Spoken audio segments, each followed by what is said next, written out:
आज की इस वीडियो में हम आपको दिखाएंगे कि मिनाल खान के सुसन मोहसिन इकराम ने अपने पोते हसन के स्कूल के पहले दिन की मुकम्मल वीडियो किस तरह मदाहों के साथ शेयर की।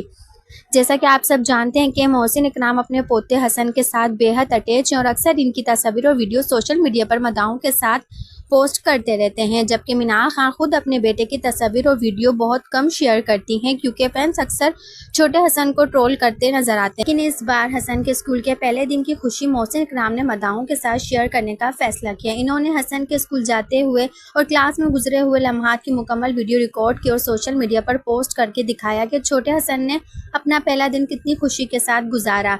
इन वीडियोस को देखकर मदाह ने हसन की खूब तारीफ़ें की और कहा कि मोहसिन इकराम वाकई अपने पोते से बेहद प्यार करते हैं।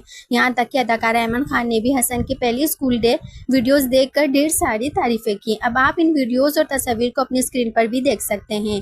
वीडियो पसंद आए तो वीडियो को लाइक और शेयर ज़रूर कीजिएगा और हमारे चैनल को सब्सक्राइब कर लें ताकि आने वाली हर वीडियो आपको आसानी से। कमेंट्स में ज़रूर बताइएगा कि आपको हसन का स्कूल का पहला दिन कैसा लगा। ढेर सारा ख्याल रखिएगा। तब तक के लिए अल्लाह हाफिज़।